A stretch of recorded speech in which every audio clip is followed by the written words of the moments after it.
इतने टाइम बाद एक पाकिस्तान के अंदर फर्स्ट हैंडमेड ड्रोन मूवी बनी थी। ऐसे कॉन्सेप्ट ऐसे टॉपिक्स कवर करने के लिए ना बहुत वो जिगर चाहिए होता है। ये वो चीज थी जो कभी टच ही नहीं हुई पाकिस्तान में। एक तो सिनेमा बहुत मुश्किल से हम देखते बहुत ज्यादा उसका पैशन था, उसकी जो है वो एक अपने काम से सिंसियरिटी थी कि उसने अपने पूरे 10 साल एक प्रोजेक्ट को दे दिया अपने। मेरा ख्याल है ओटीटी प्लेटफॉर्म्स के बाद हर ऑडियंस ही सिनेमा का समझ गई डिफरेंस कि यार कंटेंट किसे कहते हैं। मुझे सिनेमा जाना शुरू से ना मुझे मजा नहीं आता, मुझे एक कंट्रोल चाहिए। अब सामने कोई गाना चल रहा है मैंने नहीं देखा। हमारी जो पाकिस्तान की ऑडियंस है तो खुद ऑलरेडी लिमिटेड रह गई है सिनेमा की जो है। सिर्फ पाकिस्तान नहीं बल्कि इंडिया की जो फिल्म मेकर्स हैं, जो प्रोडक्शन कंपनीज है, उनको भी ये चीज़ फेस करनी पड़ रही है कि वो किस तरीके से आवाम को सिनेमास की तरफ खींच के लेके आए।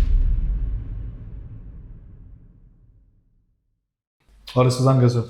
अल्हम्दुलिल्लाह ठीक ठाक, तुम सुनाओ सब सेट? जबरदस्त अल्हम्दुलिल्लाह। और पाकिस्तान की first hand drone movie glass worker देखी? नहीं यार अब तक नहीं, बट हाँ देखनी है मैंने। मैं लास्ट वीक ट्राई भी कर रहा था इसके टिकट्स वगैरह ऑनलाइन लेने के लिए, बट वो एक ही टाइम मेरा ख्याल है सैटरडे संडे को मैं देखने जाना चाह रहा था या वीकडे था ऐसा ही कुछ, बट शो एक ही ऑफर हो रहा था 5:30। मेरा ख्याल है उसको 3-4 शोज तो मिलने चाहिए थे कि कोई अगर रात में देखना चाहे, कोई दोपहर में देखना। जारी बात है हमारी एक ऑडियंस का ऐसा टाइम था कि बहुत मुश्किल हुआ था मैनेज। हर बंदा मैनेज नहीं कर पाता। जारी बात है कम से कम इतने टाइम बाद एक पाकिस्तान के अंदर फर्स्ट हैंडमेड ड्रोन मूवी बनी थी। वैसे तो काफी ज्यादा डिक्लाइन फेज चल रहा था हमारा, बट इसको एटलीस्ट भी 3 से 4 स्क्रीन तो मिलनी चाहिए थी एक डे के अंदर, ताकि हम जो ऑडियंस है उसको अपने हिसाब से। यही था कि कुछ नया अटेम्प्ट हुआ, कुछ मतलब मैं कहूंगा उस्मान रियाज का वाकई ऐसे कॉन्सेप्ट ऐसे टॉपिक्स कवर करने के लिए ना बहुत वो जिगर चाहिए होता है। मैं अगर लोकल लैंग्वेज में बात करूं जिगर चाहिए, जिगरा चाहिए। नहीं डेफिनेटली, क्योंकि मैं लास्ट उसका एक इंटरव्यू देख रहा था जो कि बीबीसी को उसने दिया था कि जब वो खुद कह रहा है मैंने जब ये फिल्म शुरू की थी तो मैं उस वक्त 23 साल में रहा था। हाँ। और अभी वो 33 साल का है यार। इसका जो थॉट था ना वो बहुत पुराना है, 10 साल पहले पुराना थॉट है। 2013-2014 में इसका थॉट आया था, और इसका थॉट कोई इंटेंशनली हैंड ऑन एनिमेशन के लिए नहीं आया था। ये बेसिकली एक थॉट था। इसने डिस्कस किया था अपनी वाइफ के साथ, मरियम के साथ, और उसने कहा कि इस कॉन्सेप्ट को तुम एनिमेटेड एनिमे क्यों नहीं कवर करते, लाइक इस पे एनिमेटेड मूवी क्यों नहीं बनाते। सही। इसके लिए सबसे बड़ा जिगरा इसलिए चाहिए था यार कि ये वो चीज थी जो कभी टच ही नहीं हुई पाकिस्तान में। एक तो सिनेमा बहुत मुश्किल से हम देखते बहुत ज्यादा, और आप उसमें 10 साल अपने लगा देना, जाहिर बात है उसकी एक जिंदगी का एक बड़ा हिस्सा उसने एक फिल्म को एक कंट्रीब्यूट कर दिया। बहुत बड़ी चीज है। इट्स टोटली ऑन उसका पैशन था, उसकी जो है वो एक अपने काम से सिंसियरिटी थी, ताकि उसने अपने पूरे 10 साल एक प्रोजेक्ट को दे दिया अपने। ऐसा ही है तो और माशाल्लाह उसकी फिल्म ने एक सक्सेस अचीव की है और अभी भी तक स्टिल ऑनगोइंग चल रही है। नहीं मेरा ख्याल है इसको है ना थोड़ा सा 3-4 शोज देने चाहिए थे ताकि मिनिमम सही आवाम इसको।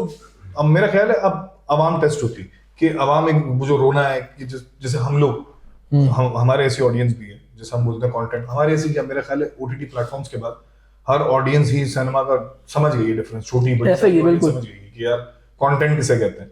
तो हम जो कंप्लेन करते हैं मेरा ख्याल है इसके बाद ना हमारा भी टेस्ट हो जाता कि अब इतनी अच्छी मूवी आई है, 4-5 शोज हैं, अब आपके पास क्या एक्सक्यूज है।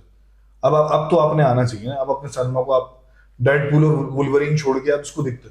मैं इत्तेफाक से आज भी चेक कर रहा था, आज संडे का दिन है लेकिन आज भी सिर्फ 2 ही शोज अवेलेबल थे, एक 5:30 बजे, एक 8 बजे। मुझे ऐसा लगता है कि साइड नाइट पे होनी चाहिए इसके शोज, कुछ अगर थे मैंने कल चेक नहीं किया था तो शायद होंगे, बट वीकडेज में इसके सिर्फ एक शो अवेलेबल है, संडे को 2। अच्छा इससे आप ऑडियंस को भी टेस्ट कर सकते हो। मैंने देखा है कि हमारी ऑडियंस है ना बहुत कंप्लेन करती है, मैं खुद कंप्लेन करता हूँ कि यार क्या शिट कंटेंट है भाई, इंडियन कंटेंट हम यहाँ बना रहे हैं, पाकिस्तानी वो नाच गाने टाइप की चीजें।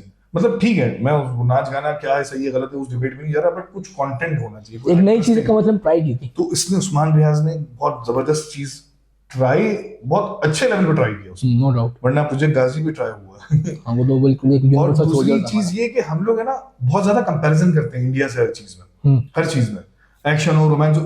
हम कंपीट क्या, हम मेरे ख्याल है हम कॉपी पेस्ट करते हैं, इंस्पायर होता है। एक टाइम हमसे कॉपी पेस्ट करता था हमारी चीजें, अब हम करते हैं। तो अगर आप कंपैरिजन की बात करते हो ना, तो मेरा नहीं ख्याल कि ग्लास वर्कर जैसा कोई अटेम्प्ट इंडिया में हुआ है अब तक। अभी तक तो फिलहाल मुझे नहीं आइडिया, मेरी रिसर्च के हिसाब से शायद हुआ हो, बहुत छोटे लेवल पे हुआ हो, लेकिन मुझे नहीं लगता कि इंडिया में इतने बड़े लेवल पे अटेम्प्ट हुआ। तो हाँ ये इशू ऐसा है कि इसको एक फेयर चांस मिलना चाहिए था, बट मैं अपना टाइम मैनेज करके मैं जाऊंगा। मैं ये एक्सक्यूज नहीं है मेरा, मैं आजकल मैं डेफिनेटली मूवी देखूंगा और मैंने इस पर रिव्यू देना है। ये वाकई बहुत अच्छा टाइम था पाकिस्तान का, और उस्मान रियाज ने यार वाकई एक्नॉलेज करवाया। ये अरशद नदीम और उस्मान रियाज ने एक पाकिस्तानी मतलब पाकिस्तान को दुनिया भर में, हाँ दुनिया भर में रिकॉग्नाइज किया। और नहीं वाकई टोटली मैं इस बात से एग्री करता हूँ कि कम से कम एटलीस्ट इस फिल्म को एक दिन के अंदर 2 से 3 स्क्रीन्स तो मिलनी चाहिए थी, वो भी डिफरेंट टाइम स्लॉट्स के अंदर 2 से 3 स्क्रीन्स मिलनी चाहिए थी, वो भी डिफरेंट टाइम स्लॉट्स के अंदर। अच्छा सही। डिफरेंट टाइम स्लॉट्स के अंदर, क्योंकि एक तो हमारी जो पाकिस्तान की ऑडियंस है, एक तो खुद ऑलरेडी लिमिटेड रह गई है सिनेमास की जो है, क्योंकि आफ्टर द ओटीटी प्लेटफॉर्म जो इनको एक बूस्ट मिला, तो ज़्यादातर जो सिर्फ पाकिस्तान नहीं बल्कि इंडिया की जो फिल्म मेकर्स हैं, जो प्रोडक्शन कंपनीज हैं, उनको भी ये चीज़ फेस करनी पड़ी है कि वो किस तरीके से आवाम को सिनेमास की तरफ खींच के लेके आए, क्योंकि जो जिस तरीके से ओटीटी प्लेटफॉर्म ने हमारी ऑडियंस को रिलैक्सेशन दिया है, हर चीज़ कंट्रोल उनके हाथ में दे दिए, तो ये एक बहुत अच्छी चीज़ रही है, खास करके आफ्टर दी पेंडेमिक। ये पर्सपेक्टिव भी अच्छा है, ये बहुत अच्छा पर्सपेक्टिव है शायद। हाँ, एक रीजन ये भी है कि अगर बहुत सारे शोज अवेलेबल हो भी जाते हैं ना, जैसे अगर तुम मुझसे पूछो ग्लास वर्कर मुझे सिनेमा में देखनी है, मैंने ओटीटी पे देखनी है, मैं ओटीटी पे देखूंगा। देखो मैं उसके अगेंस्ट नहीं हूँ, मैं डेफिनेटली सिनेमा जाना चाहिए, और मुझे सिनेमा जाना शुरू से ना मुझे मजा नहीं आता, मुझे एक कंट्रोल चाहिए होता है कि यार अब सामने कोई गाना चल रहा है, मैंने नहीं देखना, आगे बढ़ाना है, मैं उसे स्किप कर सकता हूँ। ऐसी काफी मूवीज, जैसे हम वेब सीरीज देखते हैं, मूवीज देखते हैं, जैसे मेरे ऐसे भी कुछ लोग जो कंटेंट देखते हैं, मैं एक दिन में पूरी फिल्म नहीं देखता, मैं 2 दिन 3 दिन, समटाइम ऐसा होता है मूवी देखते हैं तो कॉल आया, मैंने उसको रोक दिया, भूल गया, परसों तरसों मैंने बोला, मैंने तब कंप्लीट कर लिया। तो ओटीटी आपको वो है ना,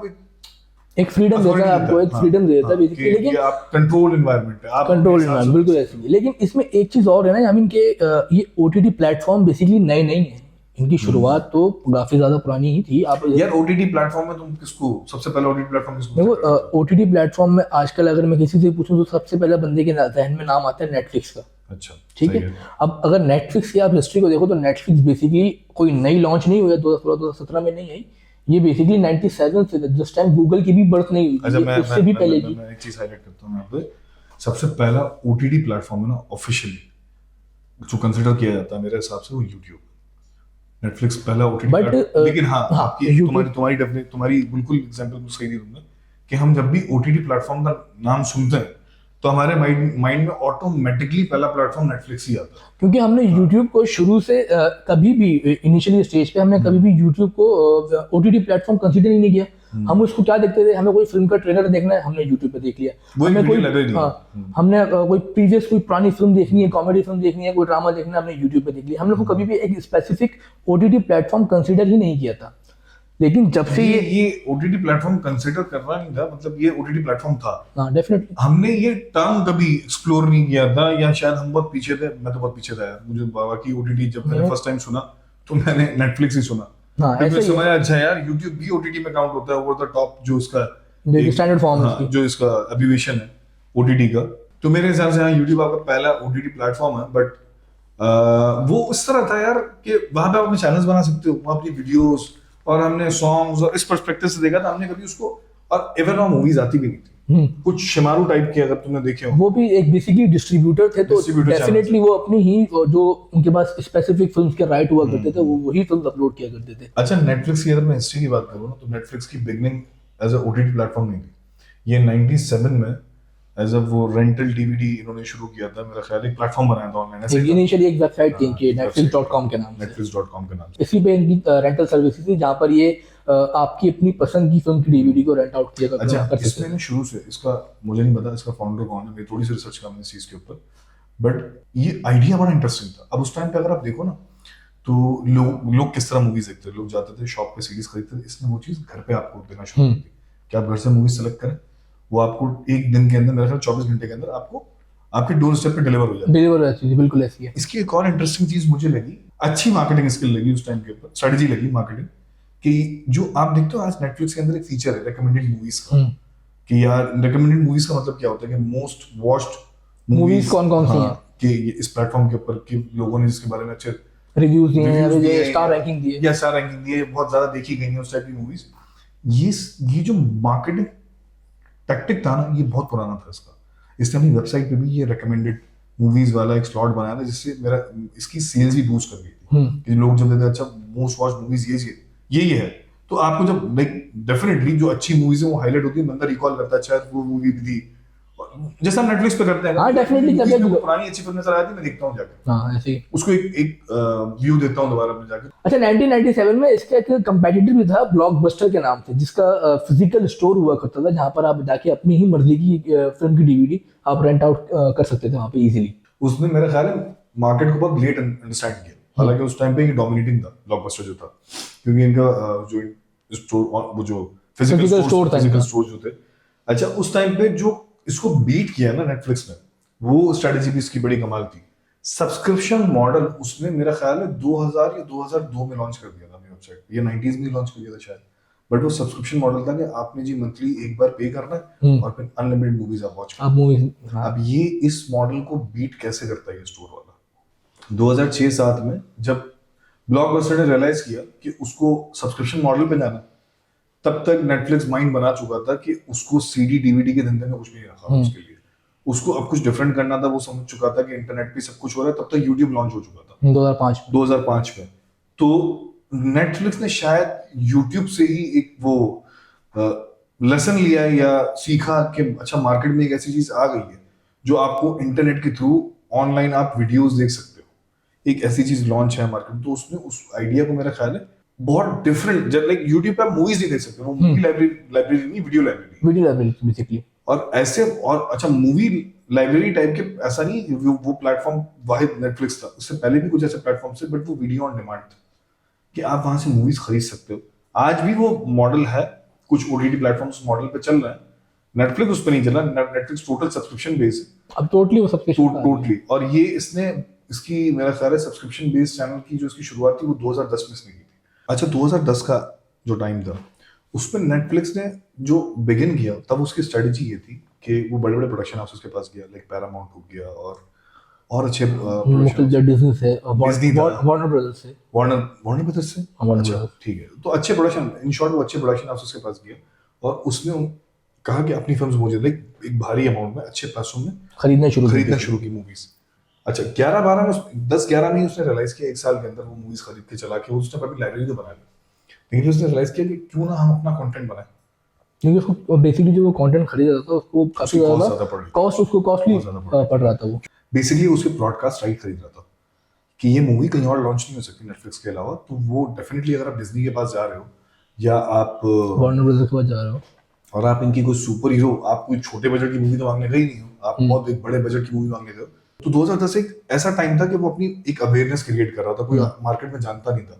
तो उस टाइम पे मेरे हिसाब से उसकी वो एक तो मेरे हिसाब से नेटफ्लिक्स स्ट्रेटजी में हमेशा से ब्लॉकबस्टर से 2 कदम आगे रहा कि वो हमेशा से ब्लॉकबस्टर से सिर्फ नहीं, ओटीटी प्लेटफॉर्म की अगर बात करें, ब्लॉकबस्टर तो बहुत छोटा कंपटीशन था, वो तो हुआ और खत्म हो गया। हाँ। मुझे नहीं लगता नेटफ्लिक्स ने उसमें कोई एफर्ट की होगी क्योंकि उसकी अप्रोच बहुत डिफरेंट थी, उसका विजन डिफरेंट रहा उसका। अब अगर आप देखो 11 में उसने रियलाइज किया कि उसे ना वो अपनी एक प्रोडक्शन स्टार्ट करे, एग्जैक्टली अपना प्रोडक्शन करना चाहिए, और उसने किया। 2 सीरीज थी, एक मेरा ख्याल है house of the cards something कुछ ऐसा था, और एक था orange is the new black. ये 2 सीरीज थी और इत्तेफाक कि दोनों सीरीज बहुत ज्यादा पसंद की गई, बहुत ज्यादा सक्सेसफुल हुई। इससे नेटफ्लिक्स को कॉन्फिडेंस आया। आज की तारीख में हजारों की तादाद में सीरीज और मूवीज नेटफ्लिक्स की अपनी क्रिएट की हुई है। मैं कुछ रेशियो देख रहा था कि इस वक्त जो नेटफ्लिक्स का अपना कंटेंट है 50% से ज्यादा है उसके लाइब्रेरी, नेटफ्लिक्स की अपनी प्रोडक्शन का, और उसने अब बहुत कम कर दिया है खरीदना। मतलब मैं ये नहीं कह रहा कम कर दिया, लेकिन अब वो उस तरह खरीद नहीं रहा है, अब वो वेट कर रहा है आफ्टर कोविड। अब मैं तुम्हारी बात पे आता हूँ कि तुमने जो कहा कि इसका कोविड-19 का बड़ा इम्पैक्ट था, खास करके ओटीटी प्लेटफॉर्म पे, ओटीटी नहीं सिनेमा पे एक बहुत बड़ा इम्पैक्ट पड़ा ना उसका। हाँ, वो असल में ओटीटी को एक बूस्ट मिला, और सिनेमा के लिए अगर कहा जाए सादा लफ्जों में डिक्लाइन शुरू हुआ उसका, एक सादा लफ्जों में। और नेटफ्लिक्स को बहुत बड़ा मौका मिला। लाइक मेरे ख्याल से ये बहुत सारे बिजनेस के लिए बहुत बड़ी अपॉर्चुनिटी थी, बट नेटफ्लिक्स के लिए किसी ने सोचा भी नहीं था यार कि इस तरह हो सकता है कि पूरी दुनिया एक साल के लिए अपने अपने घरों में कैद हो जाएगी, और लोगों ने हर किस्म का, अच्छा इसकी सबसे इंटरेस्टिंग चीज ये होगी कि लोगों ने हर किस्म का सिनेमा देखा। अब तक सिनेमा है ना, स्पेशली पाकिस्तान में और इंडिया में, हम जो मूवीज देखते हैं ना, मैंने बहुत कम देखी है ऐसी मूवीज लगी होती हैं जो जिसको हम कहें कि यार ठीक है प्रॉपर ड्रामा जॉनर है या एक आर्ट फिल्म है। हम मास मूवीज देखते हैं यार, एक जवान, पठान या हॉलीवुड मूवी कोई आ गई कोई इंटरेस्टिंग, मतलब हो डेफिनेटली एक आध फिल्म को बीच में आ जाती है इंटरेस्टिंग, लेकिन नेटफ्लिक्स से जो ओवरऑल इम्पैक्ट पड़ा ना कि आपको हर जबान का सिनेमा देखने मिलेगा। ये जो एक नेटफ्लिक्स का सबसे बड़ा उसके लिए बेनिफिट है ना, तो उसने लैंग्वेज बैरियर को तोड़ा। उसकी वजह कि आप जब आप सिनेमास देखा करते थे फिल्म्स को सिनेमास में जा जाके, तो आप एक लिमिटेड लैंग्वेज या लिमिटेड आप उसमें स्लैंग वर्ड यूज नहीं कर पा रहे होते थे क्योंकि ड्यू टू अच्छा सेंसरशिप, सेंसर वगैरह, हाँ ड्यू टू सेंसरशिप। अब जाहिर बात है आजकल की जो ऑडियंस है वो बेसिकली रियलिटी पे ज़्यादातर रिलाई कर रही होती है, सही। ठीक है। तो खासकर जब ये ओटीटी प्लेटफॉर्म है, इन्होंने ये जो सेंसरशिप वाला जो बैरियर था इन्होंने ये तोड़ा, जो इनका सबसे ज़्यादा प्लस पॉइंट रहा ओटीटी के लिए। उसके बाद फिर इन्होंने मुख्तलिफ जो टीवी चैनल्स का बिजनेस था उसको भी तोड़ा कुछ हद तक के, क्योंकि अगर तुम्हें शायद याद हो जब कोई एक फिल्म रिलीज हो करती थी खासकर इंडिया के अंदर, तो वो फिल्म रिलीज होने के बाद जब उसमें सिनेमा का एक पूरा बिजनेस वो कलेक्ट कर लिया करती थी, तो उसके बाद उस फिल्म का वर्ल्ड टेलीविजन प्रीमियर रखा जाता था। अच्छा, बेसिकली टेलीविजन प्रीमियर था क्या कि वो फिल्म सिनेमा के बाद पहली मर्तबा किसी चैनल पर दिखाई जा रही है, तो उस सेगमेंट को वर्ल्ड टेलीविजन प्रीमियर कहा जाता था। ओटीटी ने आके ये चीज़ तोड़ दी। अब वो फिल्म सिनेमा से उतरती थी, डायरेक्ट नेटफ्लिक्स पे जाती थी, क्योंकि वो शुरू में ही उसका डिस्ट्रीब्यूटर से या फिर जो उसकी प्रोडक्शन हाउस हुआ करता था फिल्म का, उसकी पहले ही डील हो जाती थी कि भाई ये फिल्म इतने हफ्तों के लिए या इतने दिनों के लिए सिनेमा की स्क्रीन पर लगेगी, एंड आफ्टर दैट ये फिल्म जो है इसके राइट कंप्लीटली नेटफ्लिक्स के बाद आ जाएंगे। ठीक है। तो ये भी एक फैक्टर रहा और जो प्लस पॉइंट रहा ओटीटी के लिए। अच्छा, मेरा रिसर्च और मेरी पर्सपेक्टिव डिफरेंट है इसको लेकर। मेरा ये है कि ओटीटी ने ना 2018-19 तक है ना बहुत पैसा इन्वेस्ट किया अपनी लाइब्रेरी बनाने में, लाइक अपने कंटेंट के ऊपर। ठीक है, उनको ऑडियंस मिल गई थी 2013 के बाद। हम पाकिस्तान में नहीं देख रहे थे, बट दुनिया जहां में इसको देखा जा रहा था, नेटफ्लिक्स को हमने बहुत लेट अंडरस्टैंड किया। मैंने खुद हमने 2019 में जो पहला, मेरा नहीं ख्याल, मुझे नहीं वेब सीरीज वगैरह नहीं, मेरा ख्याल है मनी हाइस्ट के बाद हम लोगों ने सही तरह से एक्सप्लोर किया। मैंने नेटफ्लिक्स जो लिया, मैंने अपना पहला नेटफ्लिक्स दराज से लिया, मुझे 400 रुपए में 5 स्ट्रीम मिल जाती थी।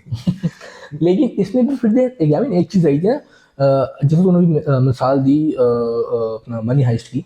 मनी हाइस्ट भी मेजोरिटी लोगों ने नेटफ्लिक्स पे मेंबरशिप लेके या सब्सक्रिप्शन लेके नहीं देखा। मेजोरिटी लोगों ने मनी हाइस्ट को जो बेसिकली पॉपुलैरिटी मिली वो नेटफ्लिक्स की वजह से मिली, बट मेजोरिटी लोगों ने मनी हाइस्ट को देखा डाउनलोड वर्जन में, वहां से इंटरनेट से डाउनलोड किया, देन उसको फिर देखा। ऐसे मेरा पर्सपेक्टिव मैं बता रहा था, मेरा पर्सपेक्टिव ना सूली बहुत डिफरेंट है। वो इस तरह कि मेरे हिसाब से 2019 तक है ना नेटफ्लिक्स ने अच्छा पैसा इन्वेस्ट किया मूवीज खरीदने में, कि उसके ओटीटी राइट्स है ना, मूवीज बनते लाइक जवान के ओटीटी राइट्स में पता है 120 करोड़ में, जितनी मेरी रिसर्च है, बिल्कुल बिके थे। नेटफ्लिक्स ने खरीद लिया। वो फिल्म रिलीज होने से पहले ही बिक चुकी थी। होने से पहले। लेकिन कोविड के बाद नेटफ्लिक्स ने रियलाइज किया कि एक तो नेटफ्लिक्स की एक ओटीटी नेटफ्लिक्स ने सिर्फ एक ओटीटी प्लेटफॉर्म की अवेयरनेस ओवरऑल बढ़ गई थी। अच्छा, थोड़ा सा इस बात को यहाँ कंटिन्यू करते हैं, थोड़ा बैकग्राउंड देता हूँ मैं कि 2019-20 में सिर्फ ऐसा नहीं है कि एक नेटफ्लिक्स ही था। नेटफ्लिक्स बहुत ज्यादा पॉपुलर हुआ, जो तुम कह रहे हो ना, मनी हाइस्ट डाउनलोड करके देखी, वो एक सही पर्सपेक्टिव। लेकिन मनी हाइस्ट लॉन्च कहाँ हुआ था और मनी हाइस्ट क्रिएशन किसकी थी? वो नेटफ्लिक्स की थी। आप सोचो, आप डाउनलोड करके भी अगर उसको देख रहे हो ना, तो उस पर लोगो एनिमेशन आता है, नाम नेटफ्लिक्स पे, जिस पे लिखा होता है नेटफ्लिक्स, ये उसका बनाया हुआ है। तो आप डाउनलोड करके देखो या नहीं देखो, आपको पॉपुलैरिटी बेसिकली नेटफ्लिक्स की ही है कि आपको बहुत बड़े लेवल पे उसने बताया कि यार अच्छा, नेटफ्लिक्स इसका क्रिएटर, नेटफ्लिक्स को इतना बड़ा प्लेटफॉर्म है, अमेज़न प्राइम और बाकियों को डिज्नी प्लस हॉटस्टार, इन सबको थोड़ा टाइम लगा। ठीक है, वो भी आज के रेस में कहीं ना कहीं बराबर है, ऊपर नीचे कोई ज्यादा डिफरेंस नहीं है, लेकिन उनको थोड़ा टाइम लगा। और 2019-20 में एक चीज ये हुई, नेटफ्लिक्स की वजह से बाकी ओटीटी प्लेटफॉर्म्स भी नजर आया। हमें पहला प्लेटफॉर्म पता था नेटफ्लिक्स, लेकिन उसी दौर में अगर आप देखो 2015 में अमेज़न आ चुका था, अमेज़न प्राइम था, और इसके अलावा डिज्नी प्लस हॉटस्टार था, जी फाइव था, 19 में आ गया डिज्नी प्लस हॉटस्टार था, प्लस उसके अलावा रिलायंस का हॉटस्टार तो मेरा ख्याल है पहले था, वो डिज्नी प्लस हॉटस्टार। हां, डिज्नी बाद में 2019 में मर्ज हो गया, डिज्नी 19 भी नहीं 21 में आया डिज्नी प्लस हॉटस्टार, डिज्नी 19 में आया। हाँ, ऐसा ही है, ऐसा है। डिज्नी प्लस, फिर वो डिज्नी प्लस हॉटस्टार बना। तो उस वक्त ये है ना, एक तो आपके पास ऑप्शंस, आपको जब पता चला कि यार, जब लोगों ने ना समझ लिया कि यार नेटफ्लिक्स लाइब्रेरी बहुत छोटी है, और यार जैसे शुरू में आपको इंडियन मूवीज या आपको तमिल कंटेंट आजकल बहुत अच्छा सिनेमा आ रहा है इंडिया की तरफ से, वो आपको नेटफ्लिक्स पे इतना ज्यादा मिल रहा था। अगर आप अमेज़न प्राइम पे जाओ ना, आपको सारा इंडियन कंटेंट मिलेगा, मैक्सिमम इंडिया, आपका तमिल कंटेंट वहां पड़ा हुआ है, तो आपको ऑप्शंस भी पता चले। फिर अब थोड़ा सा मैं यहाँ आता हूँ कि 2019-20 में एक तो लोगों के पास बहुत सारे ऑप्शन, अमेज़न के भी थे, नेटफ्लिक्स के भी थे, और डिज्नी भी आ चुका था, आपको बहुत सारे ऑप्शन 21 तक पता चल गया। ठीक, अब जब सिनेमास खुले दोबारा, तो ओटीटी प्लेटफॉर्म्स ने रियलाइज किया कि यार ये मूवीज तो सिनेमा पे स्ट्रगल कर रही है, लेकिन पहले ना मुश्किल पता ही क्या था, ओटीटी प्लेटफॉर्म ने ना बिगिनिंग में बहुत पैसा लगा के है ना ब्रॉडकास्ट राइट्स खरीदे हैं, लाइक मूवीज बनने से पहले उसने एक बहुत बड़ा एक रिस्क लिया। आपको नहीं पता ना कि वो मूवी चलने प्रोडक्शन हाउस के लिए बहुत बड़ा रिलीज था, बहुत बड़ा हमारी फिल्म तो हिट हो यार फ्लॉप हो। समटाइम ऐसा हो रहा था कि मूवी बनने से पहले उसकी बजट से ज्यादा, लाइक रिलीज होने से पहले, सॉरी बनने से पहले कैसे पता चलेगा, रिलीज होने से पहले उसके बजट से ज्यादा में बिक जाती थी। ऐसा ही है। Total risk free movie production house के लिए, टोटल रिस्क ओटीटी के ऊपर। जब 19-20 में ओटीटी प्लेटफॉर्म ने रियलाइज किया कि एक तो दुनिया जान चुकी थी, अब किसी एक्नॉलेजमेंट की जरूरत नहीं थी, इंडिया पाकिस्तान छोटी मोटी जितनी कंट्रीज बड़ी कंट्रीज सबको पता था इन प्लेटफॉर्म्स का। और जब दोबारा सिनेमा खुले तो ओटीटी प्लेटफॉर्म्स ने रियलाइज किया कि इतने बड़े बड़े स्टार, अक्षय कुमार, शाहरुख खान टाइप के स्टार्स, इनकी मूवीज सिनेमा पे स्ट्रगल कर रही है, नहीं चल पा रही। उन्होंने वो मूवीज को फिर नेटफ्लिक्स ने एक बिल्कुल अपनी स्ट्रेटजी चेंज कर दी। ये बिल्कुल नहीं किया कि नेटफ्लिक्स और दूसरे प्लेटफॉर्म्स ने, कि बिल्कुल उन्होंने ये कर दिया कि अब अपनी फिल्म्स को पहले आप अपने सिनेमा थिएटर में रिलीज करें। एग्जैक्टली, सारी फिल्म से ज्यादा नहीं, डेफिनेटली कुछ फिल्म्स की जवानी पहले हो गई, बड़ी मूवीज पर रिस्क ले लिया कि कमल हसन की एक फिल्म थी वो भी, एग्जैक्टली उसका भी ले लिया, लेकिन हर फिल्म के लिए दरवाजे नहीं खुले। क्या आप पहले सिनेमा रिलीज करो, वो सिनेमा पे वहाँ पे इसकी एक रिपोर्ट आगे सामने आई, एक एनालिसिस टाइप की चीज मिल गई कि यार कितना लाइक कर रही है, अब कितना लाइक नहीं कर रही है, और उसके बिहाफ पे लोग खरीदते थे। पहले रिस्क फैक्टर ज्यादा था, पहले जब आप ओटीटी प्लेटफॉर्म के आप राइट्स ले लेते थे, मूवी आपने अपने पास ले ली, या कुछ मूवीज तो ऐसे हो गया था कि डायरेक्ट ही नेटफ्लिक्स पर रिलीज हो रही है शुरू में। अभी भी कुछ मूवीज आप देखोगे आपको सिनेमा का पता नहीं चलता, बट वो under the production of Netflix ही रहती थी शुरू में। हाँ, कुछ मूवीज ऐसी भी उठाई जो आप ओटीटी प्लेटफॉर्म में डायरेक्ट उसके राइट्स ले, डिस्ट्रीब्यूटर से लिए या प्रोडक्शन हाउस से, लाइक मूवी रिलीज होने से बहुत पहले या मूवीज बनने के टाइम पे, जिसमें एक बहुत बड़ा रिस्क फैक्टर और भी होता था कि उसकी मार्केटिंग की जिम्मेदारी भी नेटफ्लिक्स के ऊपर आ जाती कि जब मैंने ये प्रोडक्ट ले लिया, लाइक मैंने अगर 200 करोड़ में फिल्म ले ली है तो मैं उसको मार्केट तो करूंगा यार, डेफिनेटली ऐसी है। उसके बाद एक ईज आई ओटीटी के लिए, और एक और प्रेशर डेवलप हुआ सिनेमा के ऊपर, मतलब प्रोडक्शन हाउसेस के ऊपर, कि अब टोटल रिस्क दोबारा इनका ही है कि यार आपने रिलीज करनी है, आपके सिनेमा रिलीज के बाद हम खरीदेंगे। अब इसमें क्या रिस्क है ओटीटी का भी और सिनेमा का, उसका प्रोडक्शन हाउस का रिस्क ज्यादा क्यों है? जैसे आपकी वो फिल्म की भूल भुलैया 2, उसकी तुम्हें पता होगा क्या सीन था कि वो रिलीज होने से पहले उसकी बातचीत हो गई थी जी कि 25-30 दिन में ये ओटीटी पे आ जाएगी, और इतना फिल्म चल गई, हिट हो गई थी, बड़ी हो गई थी, लेकिन वो शुरू में नहीं है। हां, वो तो बिल्कुल ऐसे, तो वो रिस्क लेना पड़ता है। अब वो रिस्क लेते नहीं प्रोडक्शन हाउसेस ओटीटी प्लेटफॉर्म के आने के बाद। ओटीटी के आने के बाद एक और चीज हो गई कि यार छोटी मूवीज के लिए ना सिनेमा बंद हो गया। अच्छा, अब इसमें सबसे जो इंटरेस्टिंग चीज है वो ये है कि आप जो आपका एक्सपेंस हो रहा है एक फिल्म देखने के लिए, आप जब आप बाहर प्लान करते हो तो मिनिमम भी 2,500 से 3,000 रुपए का खर्च होगा। इस 2,500 से 3,000 रुपए के अंदर आप मिनिमम भी 2 ओटीटी प्लेटफॉर्म का एक्सेस ले सकते हो, जहाँ पर आपको एक ह्यूज कंटेंट की लाइब्रेरी मिलती है। आप अपनी मर्जी का कंटेंट देख सकते हो, जहाँ आपकी मर्जी आप पॉज करो, जहाँ आपकी मर्जी आप उसको फास्ट फॉरवर्ड करो, रिवाइंड करो। आपके पास एक फ्रीडम है जो कि ओटीटी ने आपको प्रोवाइड किया। आपके पास एक फ्रीडम है। अब आप सिनेमा में बैठे हो, आपको कोई गाना नहीं पसंद आ रहा, लेकिन आपने देखना है क्योंकि आप उसको आगे नहीं कर सकते, वो आपके वो कंफर्ट, आप अपने कंफर्ट जोन में हो, आप अपने कंफर्ट जोन में हो। और आजकल की जैसे तुम्हें पता है ना, आजकल का सोशल मीडिया का दौर है, फास्ट फॉरवर्ड दौर, इंटरनेट का दौर, तो इसमें आजकल लोगों के पास टाइम बहुत कम है, टाइम लिमिटेड है लोगों के पास। आजकल तुम शायद एक चीज में शायद नोट भी, डिस्ट्रैक्शन बढ़ गई है इन शॉर्ट। एक चीज नोट भी की हो कि अगर आजकल लोग सोशल मीडिया पे कोई वीडियोस भी देखते हैं तो उस वीडियोस को देखने से पहले उसका ड्यूरेशन देख लेते हैं नीचे, यार वो ड्यूरेशन कितनी देर की वीडियो है, 2 मिनट की है, 4 मिनट की है, 6 मिनट की है।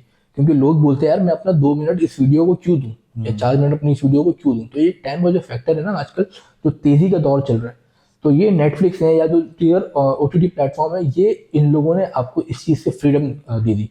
आपको ज़रूरी नहीं है कि आप एक चीज़ पे बाउंड हो जाओ कि आप मुझे सिनेमा में जाना है तो इतने बजे की स्क्रीन है, मुझे इतने बजे डेफिनेटली पहुंचना है, वरना मेरा स्टार्टिंग निकल जाएगी या मेरा जो मोमेंट निकल जाएगा XYZ। तो ओटीटी प्लेटफॉर्म में आपको ये एक फ्रीडम दी कि आप अपने हिसाब से अपनी फिल्म को, अपने कंटेंट को जैसे चाहो देख सकते हो। आपका अपने घर को उसने आपका थिएटर बना दिया। अच्छा, बिल्कुल सही कह रहे हो। एक कंज्यूमर को एक अथॉरिटी मिल गई उसमें कि अब वो अपने हिसाब से जब देखनी, जैसे देखनी, जितने दिन में देखनी वो फिल्म देख सकता है। और बाकी तुम्हारी बात सही है, डिस्ट्रैक्शन बढ़ गया। Social media, short form content की वजह से डिस्ट्रैक्शन बहुत बढ़ा है, कह रहे हो ना।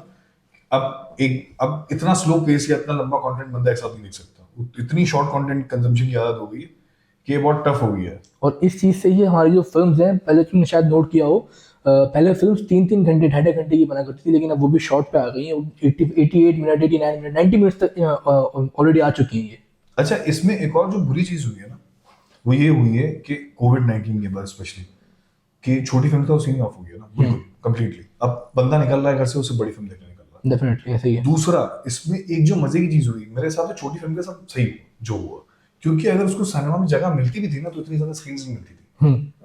अब इसमें अगर मैं बहुत एक सही एग्जांपल लूं जिसमें हमें इजीली समझ आ जाए, तो 2012-13 में एक था टाइगर और वसेपुर का गैंग्स ऑफ वसेपुर रिलीज हुई, बिल्कुल। उसकी अगर तुम्हें कुछ हिस्ट्री पता हो तो थोड़ी बिल्कुल, वो फिल्म बेसिकली ऑन गोइंग थी, वो फिल्म चल रही थी, ऑन स्क्रीनिंग चल रही थी और काफी अच्छा बिजनेस भी कर रही थी। बट उस वक्त सलमान खान की फिल्म आई एक टाइगर, तो उसने उस फिल्म को उतरवा दिया। आपको पता है फिर भाई की हम तो फिर भाई की फिल्म है, भाई ने बोला करने का तो फिर करने का। अच्छा, भाई का देखना असुर रसूख भी है ना। अच्छा, इसमें फिर एक और फैक्टर है, शायद तुम इससे रिलेट करो, शायद याद हो, गैंग्स ऑफ वसेपुर का डायरेक्टर अनुराग कश्यप, एक टाइगर का हीरो सलमान खान, इन दोनों की साथ में एक फिल्म आ रही थी, शायद याद हो, तेरे नाम।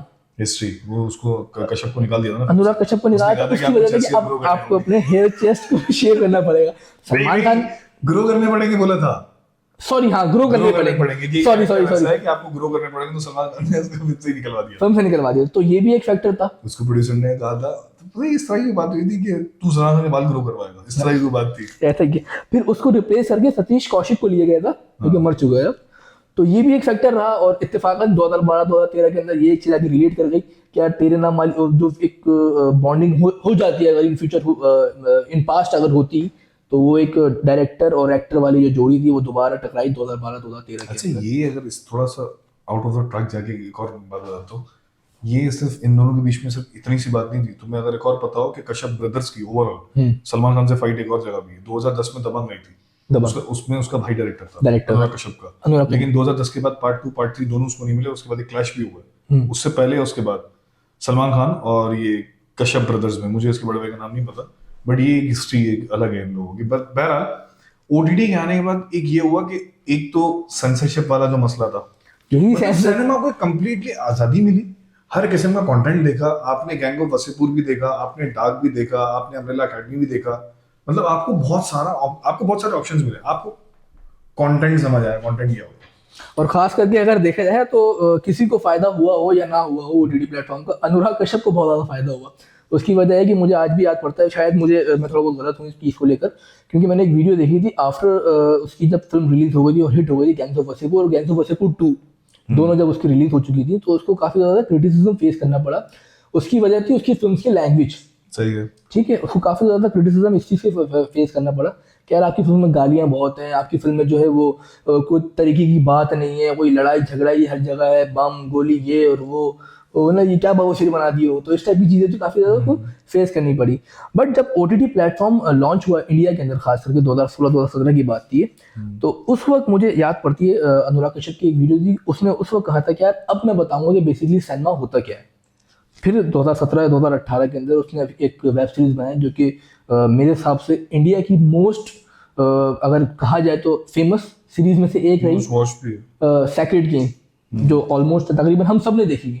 तो उसमें लैंग्वेज जो बैरियर था ना, वो तुम्हारी वाली बात कि लैंग्वेज बैरियर खत्म हो गया। अब उसमें जो उसकी बात थी कि यार बेसिकली जो लोग हैं वो रियलिटी बेस को पसंद करते हैं, रियलिटी बेस में आप मैं हम सब गालियां देते हैं। आप इस चीज़ को रिलाई करो या ना करो, आप इस चीज़ पे एग्री करो या ना करो, हमारी जो ऑडियंस है वो इस चीज़ को देखना पसंद करती हैं। और आप यूट्यूब या फिर उसके अलावा नेटफ्लिक्स की भी अगर कोई आप मोस्ट वॉच फिल्म्स निकालोगे या मोस्ट वॉच रिकमेंडेशन मूवीज़ निकालोगे ना, तो उसमें भी वही फिल्म्स होंगी जिसमें ज़्यादातर स्लैंग वर्ड या स्लैंग लैंग्वेज यूज़ की जा रही होगी। तो ये एक लैंग्वेज बैरियर था जो कि ओटीटी ने तोड़ा इस चीज़ को। यार वो लैंग्वेज बैरियर देखो, अब सीन ये था कि ये जो जनरेशन है ना, ये इसकी कम्युनिकेट ही गाली से कर रही है। ये तो हम यहाँ देख नहीं सकते, वरना हम यहाँ भी दे रहे होते हैं। ऐसा ही है क्योंकि इमोशन हो गया गाली। ये अभी समझ लो फॉर्मेलिटी में बैठे हुए हम लोग यहाँ पर, गाली एक इमोशन है, तो वो वाकई आपको ऐसे बहुत सारे वो रिस्ट्रिक्शंस ही जो नहीं है ओटीटी पे। हाँ, ये गाली एक इमोशन। आप जो सिनेमा है ना, जिस भी तरह अपना वो लाइक इमेजिन करते हो, जो आप सोच सकते हो, वो उसको पूरा मार्जिन मिला है ओटीटी पे। हाँ, छोटे बड़े हर डायरेक्टर को वो मौका मिला। Netflix की वजह और से। हर डायरेक्टर ने जिसको मौका मिला है उसने अपने आप को मनवाया भी है। अबे अच्छे आर्टिस्ट एक्सप्लोर हुए बहुत ओटीटी ज़्यादा। प्लेटफॉर्म्स के आने के हाँ, बाद। बिल्कुल। अब अगर आप सेकंड गेम्स की बात कर रहे हो तो हाँ, मुझे नहीं, अच्छा इससे पहले भी डेफिनेटली वेब सीरीज बनी होंगी इंडिया में, लेकिन एक सेकंड गेम्स हमने वाकई सही नाम लिया कि बहुत पॉपुलर हुआ था ये। बहुत 2011-2012 के बाद जब वसीपुर आई, उसके बाद आपने पहली बार अच्छा फिल्म में गालियां सुनी है, स्लैंग सुना है, तो लोगों ने बहुत ज्यादा उससे कनेक्ट किया, लोगों को मजा आया उस सुन के, यार अच्छा मनोज वाजपेयी गालियां दे रहे हो। फिर उसमें सिर्फ गालियां नहीं थी, उसमें वो कंटेंट भी था, उसने भाई पूरा एक्सप्लेन किया था कि अगर गाली इसमें रियलिटी दिखाई ना वो उसने, उसका बैकग्राउंड दिखाया कि भाई अच्छा वो एक छोटे से इलाके से और वो गुंडा है, उसकी अपब्रिंगिंग ऐसी है। तो वो जैसे हमारे यहाँ भी पाकिस्तानी कंटेंट में मैंने देखा, या मैं कुछ कंटेंट देखता हूँ इंडिया के भी, कि मैं देखता हूँ गाली जबरदस्ती डाली भी जा रही है। जैसे मिर्जापुर सीजन 3 में मुझे बहुत जगहों पर ऐसा लगा कि यार बहुत जबरदस्ती गालियां डाली गई है, तो उससे एक मुझे इख्तलाफ है। मुझे ऐसा लगता है कि ठीक है, अगर नीड है और वो चीज सीन का पार्ट है करो, अगर नहीं है तो जबरदस्ती गाली डालना या जबरदस्ती अज्यूम करना कि आवाम गालियां सुनना ही चाहती है तो नहीं, वैसे इसमें एक चीज़ तुम्हारी बात बिल्कुल मैं इससे भी एग्री करूंगा। जैसे तुमने कहा ना कि यार वेब सीरीज ने या फिर ये जो ओटीटी के प्लेटफॉर्म्स ने कुछ जो वेल नोन फेसेस है उनको रिकॉग्नाइज करवाया। अभी इसकी सबसे बड़ी नोन मिसाल फेसेस नहीं, अंडररेटेड फेसेस अंडररेटेड फेसेस है जिनको रिकॉग्नाइज करवाया गया, जो वो अब माशाल्लाह से वेल नोन फेसेस बन बन चुके चुके हैं। हैं। ठीक है, उनमें सबसे बड़ी मिसाल हमारे पास आती है मिर्जापुर के कालीन भैया। इसमें हमारे जो पंकज त्रिपाठी हैं, ये इन्होंने काफ़ी भी पहले भी फिल्म कर चुके हैं। ठीक है, यानी जो वसीपुर में भी रहे हैं ये, इसके अलावा और भी मुख्तलिफ फिल्म में रहे हैं, रन के अंदर रहे हैं, वो जो थी वो विजय राज वाली फिल्म। बट उनको इतना एक बड़ा वेल रिकग्निशन नहीं मिली कहीं पे भी, जो उनको रिकग्निशन मिली इस ओटीटी प्लेटफॉर्म से। और खासकर वही गाली वाली बात, या जो एक होती है रियलिटी बेस वाली बात, लोगों ने रिलेट किया कि उनके जो फेवरेट पसंदीदा सुपरस्टार या जो पसंदीदा उनके एक्टर्स रहे हैं, उन्होंने गालियां दी, उन्होंने उनको उनकी ही रियल लाइफ से अटैच किया। अच्छा, बहुत सारे ऐसे एक्टर्स हैं जिनको ग्लोबली एक्नॉलेजमेंट मिली। इसमें सबसे जो अच्छा एक्टर जो मैंने पहली फिल्म देखी थी इससे पहले, खट्टा मीठा, अक्षय कुमार की। हाँ, उसके बाद उसको हमने देखा पाताल लोक के अंदर, पाताल लोक में जयदीप अलावत, मेरा ख्याल है जयदीप अलावत, इनकी एक फिल्म भी थी जिसमें ये इन्होंने नेगेटिव वसीपुर में भी है, गैंग ऑफ वसीपुर में भी है। हाँ, मनोज वाजपेयी का बाप बना है भाई वो। हाँ, शाहिद खान। हाँ, शाहिद खान बहुत प्यारा एक्टर है भाई, बहुत जबरदस्त अच्छा, एक्टर है। गैंग ऑफ वसीपुर के अंदर मैं आउट ऑफ ट्रैक जा रहा हूँ, बट गैंग ऑफ वसीपुर के अंदर जितने आर्टिस्ट थे, राजकुमार राव, नवाजुद्दीन सिद्दीकी, मनोज बाजपेयी, पंकज त्रिपाठी, मतलब आप छोटे छोटे एक्टर्स भी उठा लो, मतलब जो वो नवाज का भाई बना था उसने डेफिनेट परपेंडिकुलर, मतलब एक एक कैरेक्टर को है ना, आपने मेजॉरिटी उसमें से मैंने स्टार्स बनते हुए देखे। ऐसा ही है। त्रिपाठी आज स्टार है, मनोज वाजपेयी स्टार था, स्टार है, स्टार रहेगा।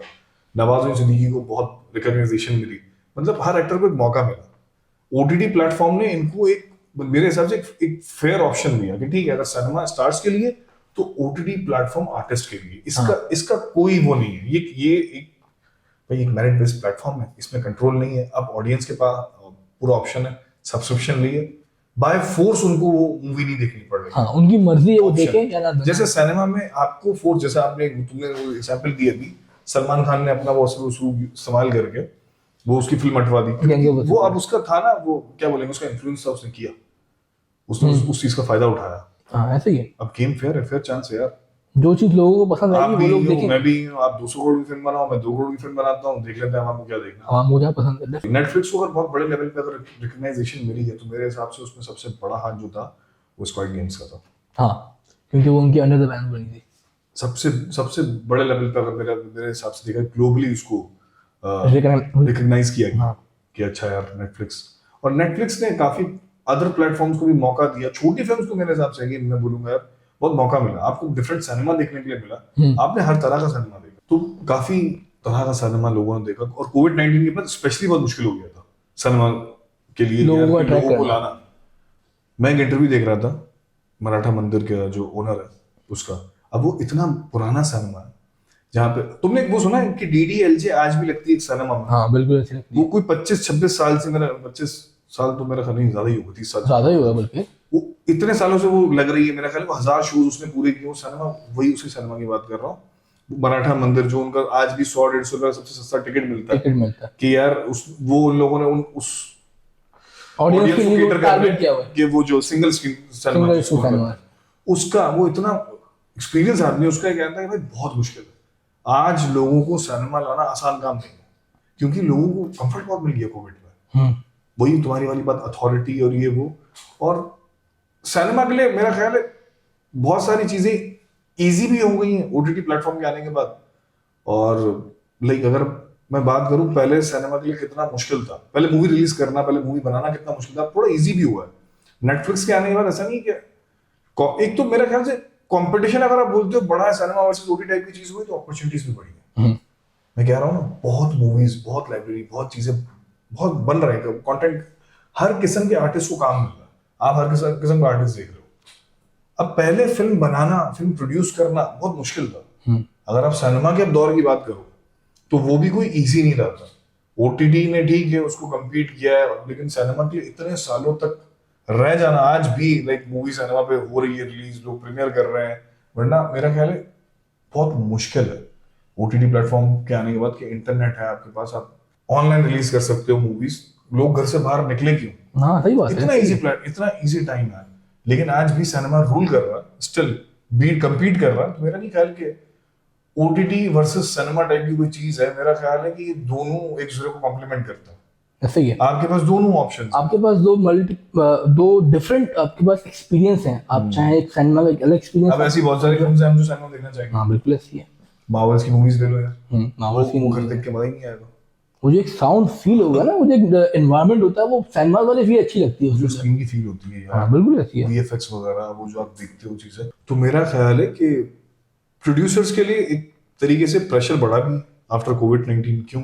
क्योंकि पहले तो ओटीटी प्लेटफॉर्म्स ने इनकी फिल्में लेना शुरू कर ली थी रिलीज से पहले, तो अब वो कह रही है नहीं भाई, हम पहले एनालाइज करेंगे क्या फिल्म ने आपका वर्क किया, उसके बाद देंगे आपकी फिल्म की बेसिकली वर्थ है क्या ऑडियंस के लिए।